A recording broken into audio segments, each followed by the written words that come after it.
Hi guys and girls, I'm Obsidian Ant and welcome to 3303. This is where I take a look at the news and happenings in and around Elite Dangerous. Today we take a look at Frontier's update regarding Gamescom 2017. The unofficial Elite Dangerous blog has released some ship blueprints, and there's a fantastic navigation tool to allow you to find settlements and other things down on planetary surfaces.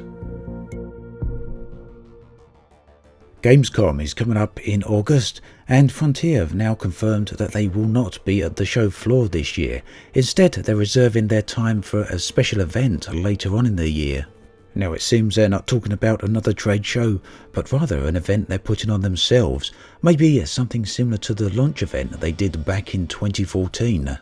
Now as for Gamescom itself, whilst Frontier won't be on the show floor, they are still going to be doing an elite meet over in Germany. Now this is where Frontier put on a community gathering and they offer free food and free drink. The previous Elite meet was during EGX 2016 and located in Birmingham, and I attended that one myself and it was a really good event, so if you go in there I'm sure you'll have a good time. So if you do want details for this, if it's something you'd like to attend, then you can check out the forum thread that I'm going to link in the video description. The date is the 24th of August, that's a Thursday. And like I say, it's a completely free event. You just need to submit your name to Frontier, and unfortunately it's a first come first served basis as there's only a limited amount of room there. Now if you do manage to get in, if you do attend, if it gets anything like the previous Elite meets, then Frontier will probably give you some previews of some upcoming content, and they usually do a Q&A panel with the devs as well. So aside from that, why aren't they at the show floor?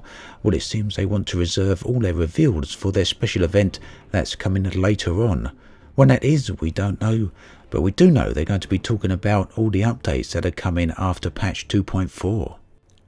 The unofficial Elite Dangerous blog has once again updated their blueprints. Now these are very nice indeed. They've updated for every single ship, and you can even see some designs for some of the Thargoid unknown devices such as the unknown artifact. Now the blueprints, as well as containing some rather great images, also include all the specifications for every single ship. These go into great detail and will give you everything you need to know about your chosen vehicle. You can see a few of them on the screen right now, but if you go to their website and the links included below, you're about to find the full pack. These can be downloaded individually or you can download them as a complete pack. The images are available in 1080p, but they're also available in a great 4K. So do go check them out, I'm sure you won't be disappointed. Now, if you're anything like me, I'm sure you will at one time or another had problems navigating around the surface of planets, especially when you want to find a particular target down on that planet. Well, fortunately for us, there's now a great new piece of software that can help us all out.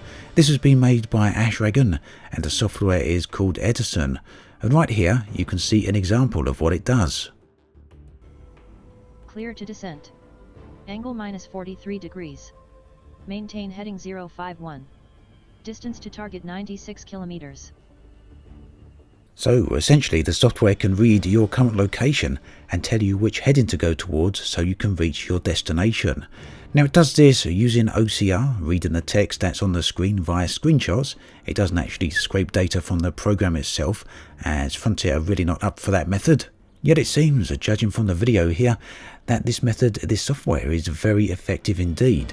Now I haven't yet had the chance to test it out myself, but I'm going to do that in short order and I'll probably include it in a future video, but I wanted to make you all aware that this software exists. Below you can find a link to the full video showing how it works. There's also another link showing you how to install and set the software up, and finally is a link where you can find the software and download it.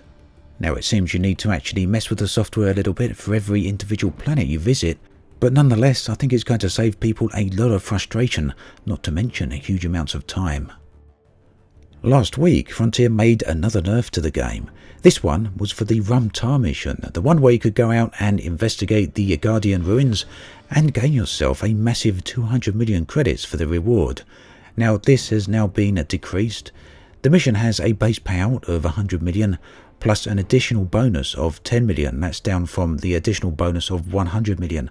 So you can still get a nice 110 million credits, but it's significantly less than the 200 million credits that was initially on offer. Now this did kick up a bit of a storm, but Frontier have responded. They explained their reasoning for the nerf, and essentially it's all about the fact that the mission was only going to be in the game as a temporary thing. And in the end, Frontier decided that they wanted to leave the mission in the game, but in doing so they decided to reduce the reward. Now this is quite frustrating for those people who have missed out on the mission, and I'm included in one of those that missed out. I didn't actually complete it. But nonetheless, it's completely understandable. I guess the game does move on. Speaking of moving on, those of you that might not be aware, there was a new mission, alien related again, issued last week, this time by the engineer Professor Palin. Now I did produce a video on this last week, but there's a chances that a few people did miss that.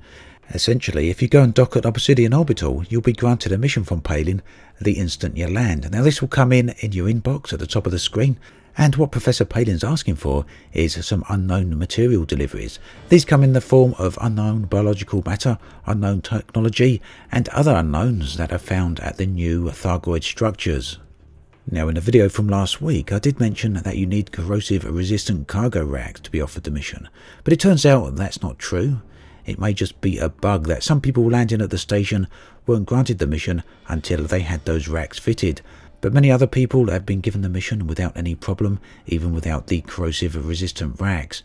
Now they do help if you've got them, but they're not essential to do the mission, so if you do fancy getting involved in a bit of alien activity, then head on out to Obsidian Orbital where you can pick up that mission. That then brings us to an end of this episode of 3303. As always, thanks for watching, and I'll catch you guys and girls next time.